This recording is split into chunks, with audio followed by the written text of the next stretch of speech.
ಇದೇನಿದು ಟೈಮಲ್ಲಿ ಉಗುರು ಬಣ್ಣ ಹಚ್ತಿದ್ದೀರಾ? ನೀವು ನನ್ನ ಹುಚ್ಚ ಅಂತ ಕರೀರಿ, ಏನು ಬೇಕಾದರೂ ಕರೀರಿ. ನನಗೆ ಈಗ ಇದನ್ನು ಮಾಡಬೇಕು ಅಂತ ಅನ್ನಿಸ್ತಾ ಇದೆ, ಹಾಗಾಗಿ ಮಾಡ್ತಾ ಇದ್ದೆ. ನನ್ನ ಮಗಳ ವಿಷಯದಲ್ಲಿ ಇಷ್ಟು ವರ್ಷ ಎಷ್ಟೋ ಚಿಕ್ಕ ಚಿಕ್ಕ ವಿಷಯಗಳನ್ನ ತುಂಬ ಮಿಸ್ ಮಾಡ್ಕೊಂಡ್ಬಿಟ್ಟಿದ್ದೀನಿ ಭೂಮಿಕಾ. ನೀವೇ ಅದೃಷ್ಟವಂತರು. ಮಗನ ಬೆಳವಣಿಗೆಯನ್ನು ನೋಡಿದ್ದೀರಾ, ಅವನು ಮೊದಲನೇ ಸತಿ ನಡೆದಾಗ ಬಿದ್ದಿದ್ದು ನೋಡಿದ್ದೀರಾ, ಅವನು ಮೊದಲನೇ ಸತಿ ಮಾತಾಡಿದಾಗ ಅವನ ಮಾತನ್ನು ಕೇಳಿಸ್ಕೊಂಡಿದ್ದೀರಾ, ಅವನ ಪ್ರತಿ ಹಂತದಲ್ಲೂ ನೀವಿದ್ದೀರಾ.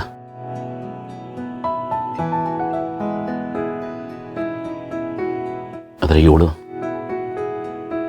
ಜ್ವರ ಬಂದಾಗ ರಾತ್ರಿ ಯಾರು ಎದ್ದು ಇವಳನ್ನ ಕಾಯ್ತಾ ಇದ್ರು, ಯಾರು ಸಮಾಧಾನ ಮಾಡಿ ಮುದ್ದು ಮಾಡ್ತಾ ಇದ್ರು ಗೊತ್ತಿಲ್ಲ.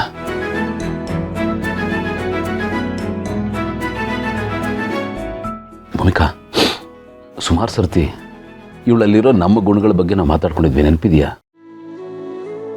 ಇವಳು ಮೊದಲನೇ ಸತಿ ಮನೆಗೆ ಬಂದಾಗ ನಂತರನೇ ಹಠ ಮಾಡ್ತಾ ಇದ್ಲು, ನಂತರನೇ ಪ್ರಶ್ನೆ ಮಾಡ್ತಾ ಇದ್ಲು, ನಂತರನೇ ಓಸಿಡಿ ಇತ್ತು.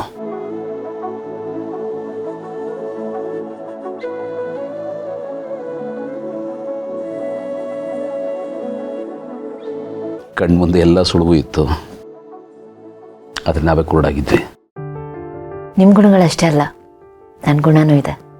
ಓದೋ ವಿಚಾರದಲ್ಲಿ ನಂತರ, ನಿತ್ಯ ಮಾಡೋ ವಿಚಾರದಲ್ಲೂ ನಂತರನೇ ನಮ್ಮಿಬ್ಬರು ಗುಣನೂ ಸೇರ್ಕೊಂಡಿದೆ. ಇವಳಿಗೆ ನಾವು ಕಳೆದು ಹೋಗಿರೋ ವಯಸ್ಸನ್ನು, ಸಮಯನ ವಾಪಸ್ಸಂತೂ ತಂದುಕೊಡೋಕ್ಕಾಗಲ್ಲ. ಹಾಗಾಗಿ ಇನ್ನು ಮುಂದೆ ಸಿಗೋ ಯಾವ ಅವಕಾಶ ನಾನು ಮಿಸ್ ಮಾಡ್ಕೊಳ್ಳಲ್ಲ. ನಾನು ಅಷ್ಟೆ. ನೋಡೋಣ, ನಾಳೆ ಬೆಳಿಗ್ಗೆ ಎದ್ದು ಇದನ್ನ ನೋಡಿ ಇವಳು ಖುಷಿ ಪಡ್ತಾಳ ಇಲ್ಲ ಕೋಪ ಮಾಡ್ಕೋತಾಳ ಅಂತ. 100% ಖುಷಿ ಪಡ್ತಾಳೆ. ಹಾಂ, ಅಫಿಷಿಯಲ್ ಅಪ್ಪನಾಗಿ ಫಸ್ಟ್ ಡ್ಯೂಟಿ ಇದು, ಸೆಲೆಬ್ರೇಟ್ ಮಾಡ್ತಾಳೆ. ಇವಳು ನಿಮ್ಮ ಹಾಗೆ, ಇವಳಿಗೆ ಅಪ್ಪನೇ ಆಕಾಶ. ನಿಜ, ಅಪ್ಪನೇ ಆಕಾಶ. ಇನ್ಫ್ಯಾಕ್ಟ್ ಆಕಾಶಕ್ಕಿಂತ ವಿಶಾಲ. ಪರವಾಗಿಲ್ಲ ಗೌತಮ್ ಅವರೇ, ಇಷ್ಟು ವರ್ಷ ನಿಮಗೆ ನೇಲ್ ಪಾಲಿಶ್ ಹಾಕಕ್ಕೆ ಬರುತ್ತೆ ಅಲ್ವ ಅಂತ ಗೊತ್ತಿರಲಿಲ್ಲ ನನಗೆ. ಏನು ಅನ್ಕೊಂಡಿದ್ದೀರ ನನ್ನ? ತುಂಬ ನೀಟಾಗಿ ಹಾಕಿದ್ದೀರಾ. Thank you. ನಿಮ್ಗೆ ಹಾಕ್ತೀನಿ, ಕೊಡಿ ಇಲ್ಲಿ. ಪರವಾಗಿಲ್ಲ. ಪರವಾಗಿಲ್ಲ, ಕೊಡ್ರಿ, ಕೊಡಿ.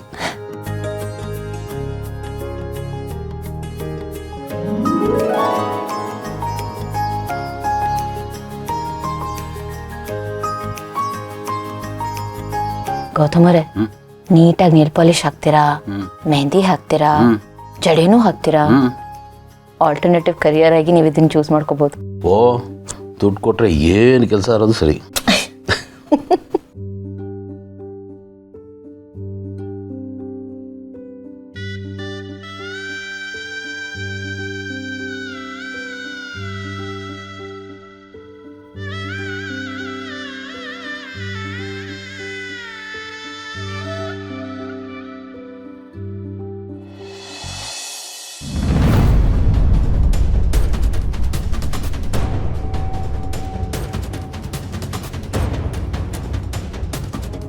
ಬಾಬಾ, ಏನು ಅಲ್ಲ, ಇಷ್ಟು ದೊಡ್ಡ ವಿಷಯ ಗೊತ್ತಿದ್ರು ಒಂದೇ ಒಂದು ಮಾತು ಹೇಳಿ ಸೈಲೆಂಟಾಗಿ ತೀರ್ಥಯಾತ್ರೆಗೆ ಹೋಗಿದ್ದೀರಲ್ಲ. ಅಟ್ಲೀಸ್ಟ್ ಒಂದು ಮಾತಾದರೂ ಯಾರಿಗಾದ್ರೂ ಮನೇಲಿ ಹೇಳೋಗ್ಬೋದಾಗಿತ್ತು ತಾನೆ. ಅರ್ಥ, ನಿನ್ನ ಕಣ್ಣಿಗೆ ನಾನು ಜೋಕರ್ ಥರ ಕಾಣ್ತಿದ್ದೀನೇನೋ? ಹಾಂ, ಇಂಥ ದೊಡ್ಡ ವಿಷಯ ನಡೆದಿದೆ ಅಂತ ಹೊತ್ತಲ್ಲಿ ಸುಮ್ಮನಿರಕ್ಕೆ ನಾನು ಬೇಜವಾಬ್ದಾರಿ ಮನುಷ್ಯ ತಿಳ್ಕೊಂಡಿದ್ದೀನೋ? ನನ್ನ ಇಡೀ ಜೀವಮಾನ ತಂಗಿ ಮಕ್ಕಳು ಅಂತ ಸವಿಸ್ಬಿಟ್ಟೆ ಕಣೋ.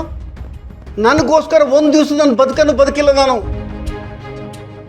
ಪಾರ್ಥ, ಗೌತಮ್ಗೆ ಒಳ್ಳೆದಾಗೋ ಒಂದು ಚಿಕ್ಕ ವಿಷಯ ಗೊತ್ತಾದರೂ ಸಾಕು ಕಣೋ, ನಾನು ಸುಮ್ಮನಿರಲ್ಲ, ನನ್ನ ಕೈಲಾದ್ದು ಮಾಡ್ತೀನಿ.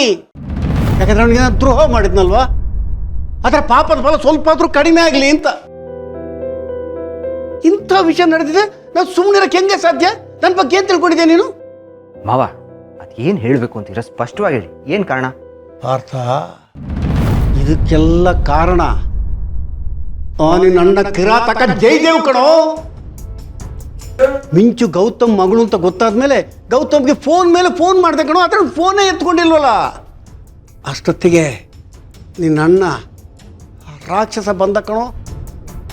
ನನ್ನ ಕಿಡ್ನಾಪ್ ಮಾಡ್ದ, ನನ್ನ ಎರಡೂ ಕೈಕಾಲನ್ನು ಕಟ್ಟಾಕಿದ, ಕೊಡಬಾರ್ದ ಹಿಂಸೆ ಕೊಟ್ಟ. ಪಾರ್ಥ, 4-5 ದಿವಸ ಒಂದು ಹನಿ ನೀರು ಕೊಟ್ಟಿಲ್ಲ, ಒಂದು ತನ್ನ ಕೊಟ್ಟಿಲ್ಲ. ಕೊಡಬಾರ್ದ ಹಿಂಸೆ ಎಲ್ಲ ಕೊಟ್ಬಿಟ್ಟ ಪಾರ್ಥ. ಎಷ್ಟು ಚಿತ್ರ ಹಿಂಸೆ ಕೊಟ್ಟ ಅಂದ್ರೆ ಆ ಹಿಂಸೆ ಅನುಭವಿಸಿದ್ ನನಗೆ ಮಾತ್ರ ಗೊತ್ತು. ಆದ್ರೆ ಮಿಂಚು ಸಿಕ್ಕಿರ್ಲಲ್ಲ, ಅದೇ ನನಗೆ ತುಂಬಾ ಖುಷಿ. ಒಂದು ಕ್ಷಣ ತಡೆಯೋಕ್ಕಾಗಲಿಲ್ಲ. ಮತ್ತು ಬಿಗ್ ಬ್ರೋಗ್ ಯಾಕೆ ಈ ವಿಷಯ ಹೇಳಿಲ್ಲ? ಎಲ್ಲ ಗೌತಮ್ ಗೊತ್ತಾದ್ರೆ ಗೌತಮ್ ಜಯದೇವನ ಸುಮ್ಮನೆ ಬಿಡ್ತಾನೇನೋ? ಮಿಂಚಿನ ಗೌತಮಿಂದ ದೂರ ಮಾಡಬೇಕು ಅನ್ನೋ ಐಡಿಯಾ ಜಯದೇವ್ದು ಅಂತ ಗೊತ್ತಾದ್ರೆ ಜಯದೇವನ ಏನು ಮಾಡೋಕ್ಕೂ ರೆಡಿ ಇದ್ದಾನೆ. ಆಗ ಗೌತಮ್ ಕಂಟ್ರೋಲ್ ತಪ್ತಾನೆ, ಏನು ಬೇಕಾದ್ರೂ ಆಗ್ಬೋದಿತ್ತು. ಗೌತಮ್ ಮನಸ್ಸಲ್ಲಿ ಜಯದೇವ್ಗೆ ಕ್ಷಮೆ ಅನ್ನೋದೇ ಇಲ್ಲ ಕಣೋ. ಏನು ಬೇಕಾದ್ರೂ ಆಗ್ಬೋದಲ್ಲ. ಹಿಂಗೆ ಆಗಬಾರ್ದು ಅಂತ ನನ್ನ ಆಸೆ ಕಣೋ. ಏನಾದರೂ ಎಡವಟ್ಟು ಮಾಡಿಕೊಂಡು ಮತ್ತೆ ಗೌತಮ್ ಜೈಲಿಗೆ ಹೋಗೋದು, ಅದನ್ನು ನಿನ್ನ ಮಾವನಿಂದ ನೋಡೋಕ್ಕಾಗಲ್ಲ ಪಾರ್ಥ. ಇಂಪಾಸಿಬಲ್. ಒಮ್ಮೆ ಅವನು ಜೈಲಿಗೆ ಹೋದವನು ಹೊರಗೆ ಬರೋಕ್ಕೆ ಎಷ್ಟು ಕಷ್ಟಪಟ್ಟಿದ್ದಾನೆ ಅಂತ ನನಗೆ ಗೊತ್ತು ಪಾರ್ಥ, ನನಗೆ ಗೊತ್ತು. ಇವ್ನು ಮಾಡಿರೋದನ್ನ ನೆನೆಸ್ಕೊಂಡ್ರೆ ಅಣ್ಣ ಅಂತಲೂ ನೋಡಿದೆ ಇವ್ನು ಏನಾದರೂ ಮಾಡಿಬಿಡೋಣ ಅನಿಸ್ತಾ ಇದೆ. ಅಣ್ಣ ಅಂತ ಹೇಳಿಸ್ಕೊಳ್ಳೋಕ್ಕೂ ನಾಲಾಯಕ್ ಇವ್ನು. ಅದಕ್ಕೆ ಪಾರ್ಥ ನಾನು ಇಷ್ಟು ದಿವಸ ಕಾದಿತ್ತು. ಅದರ ಒಂದು ವಿಷಯ ತಿಳ್ಕೊ, ಜಯದೇವ್ ಜನ್ಮದಲ್ಲಿ ಸರಿ ಹೋಗಲ್ಲ. ಅವ್ರು ಸತ್ರು ಬದಲಾಗೋ ಜನ್ಮನೇ ಅಲ್ಲ ಕಣ ಒಂದು. ನನ್ನ ಪ್ರಕಾರ ಅಂತ ದುಷ್ಟ ಜಂತು ಆಸೆನೆ ಬಿಟ್ಬಿಡೋದು ಒಳ್ಳೇದು ಕಣೋ. ನೋಡು, ಒಂದು ವಿಷಯ ಹೇಳ್ತೀನಿ, ಆ ಕಾರ್ಕೋಟಕರ ನೆರಳು ಕೂಡ ಈ ಮನೆ ಮೇಲೆ ಬೀಳಬಾರ್ದು. ಒಂದು ವಿಷಯ ಹೇಳ್ತೀನಿ ನಿಮಗೂ, ನೀವು ಕೂಡ ಅವನಿದ್ದ ಕಡೆ ಹೋಗಬೇಡಿ. ಅವನೀಗ ಹಲ್ಲು ಮುರಿದ ಹಾವು ಥರ ಆಗಿದ್ದಾನೆ. ಹೆಚ್ಚು ಅಂದರೆ ಪೊರೆ ಕಳಿಸ್ಬೋದು ಅಥವಾ ಬುಸ್ಸು ಅಂತ ಬಾಯಲ್ಲಿ ಗಾಳಿ ಬಿಡ್ಬೋದು ಅಷ್ಟೇ. ಇನ್ನೇನೂ ಆಗಲ್ಲ ಅವನ ಕೈಯಲ್ಲಿ. ಪಾರ್ಥ, ಈಗ ನಾವು ಮಾಡಬೇಕಾಗಿರೋ ವಿಷಯ ಏನು ಗೊತ್ತಾ? ನಾನು ನಿನ್ನ ಹತ್ರ ಹೇಳಿದ್ದನ್ನ ಒಂದು ವಿಷಯನೂ ಗೌತಮ್ ಕಿವಿಗೆ ಹಾಕಬೇಡ. ಇಲ್ಲಾಂದರೆ ನಾನು ಇಷ್ಟು ದಿವಸ ಮುಚ್ಚಿಟ್ಟದ್ದೆಲ್ಲ ವ್ಯರ್ಥ ಆಗೋಗ್ಬಿಡುತ್ತೆ ಕಣೋ. ನೋಡು, ನಾನು ನಿನಗೆ ಏನು ಹೇಳಲೇ ಇಲ್ಲ, ನೀನು ಏನು ಕೇಳಲೇ ಇಲ್ಲ ಅನ್ನಂಗೆ ಇದ್ಬಿಡು. ನಿನ್ನ ಕೈ ಮುಗಿತೀನಿ ಪಾರ್ಥ.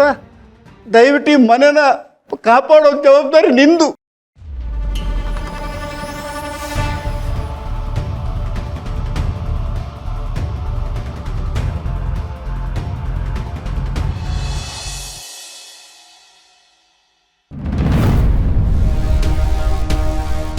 ಏನ್ ಹೇಳ್ತಾ ಇದೀಯನ? ಇದೆಲ್ಲ ಜೈ ಮಾಡಿಸಿದ. ಮಗುನ ಕಿಡ್ನಾಪ್ ಮಾಡಿದ್ದು, ಮಗುನ ಗೌತಮಿಂದ ದೂರ ಮಾಡಿದ್ದು, ಇದೆಲ್ಲ ಅವನೇ ಮಾಡಿದ.